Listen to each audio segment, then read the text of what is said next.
Hi, I'm Alison Ellis of Floral Artistry. Thanks for tuning in. Today I want to talk to you about using color on your wedding day and most importantly not being afraid to use color. Because while I personally think that white and green is a beautiful, elegant color palette, it will never go out of style, always be classic, using color is a great and exciting way to express who you are and infuse a little personality into your wedding day.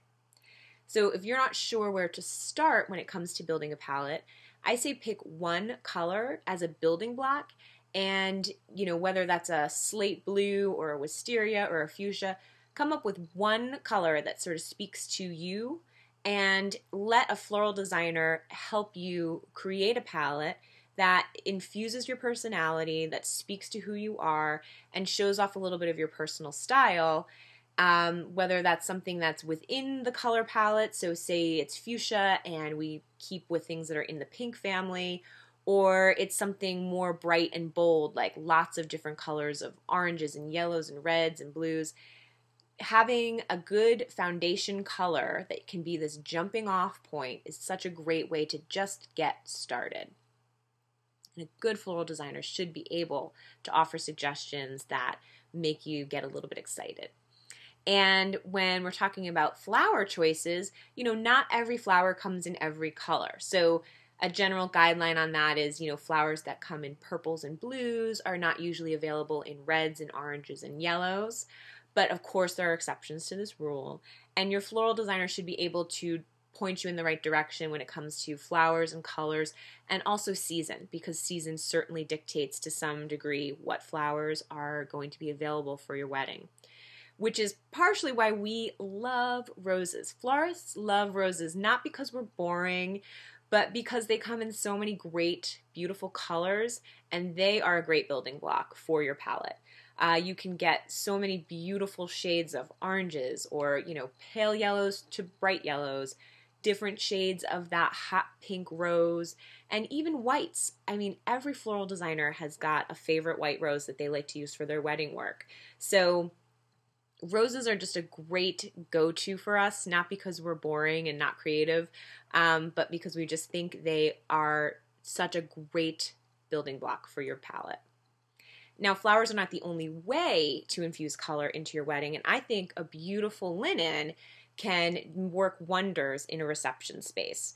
So while I think a lot of people say, candles add warmth to your reception, I would argue that a linen can add so much more in terms of warmth and personality.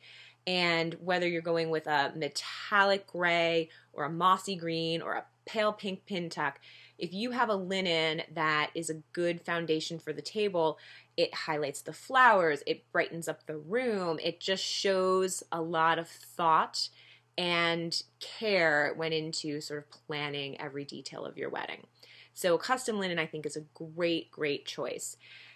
That being said, please do not pick a linen that is the same color as your bridesmaids' dresses.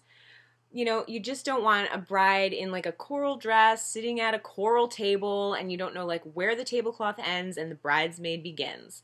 It's no bueno. Like it's not classy. Let's not do that. Have the girls in a color and tabletops are a different color. And if you're not sure what to choose, green is a great basic color that, is a little more exciting than white, but isn't, super matchy-matchy to every little detail of the wedding. So green is, everything goes with green. And if you're getting married in the fall, you're so lucky because working off of peak foliage colors is so fun. I know for me as a florist, at the end of the summer season when fall starts to come around, it's been a busy, busy, busy, busy summer, and then all of a sudden you have your first wedding with the fall colors and it's like, oh, this is new, this is different, this is exciting. It's like a breath of fresh air.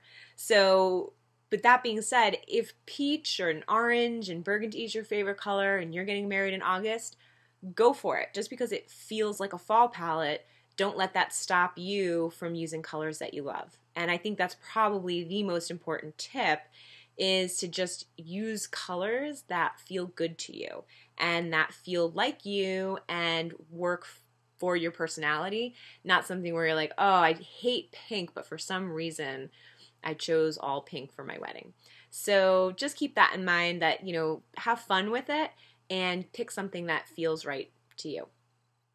So I hope these tips will help you not be afraid of color, move forward with your planning, and maybe just infuse a little bit of personality that you have inside you and you want to do, but you're just not sure how to approach it. So move forward with confidence that you can use color in a really smart and beautiful way for your wedding. Thank you so much for tuning in. As always, if you like this post, please like it and share it with your friends. It's great to share the love with people who are also planning their wedding and might need a couple of extra planning tips. Thanks again, and I will see you next time.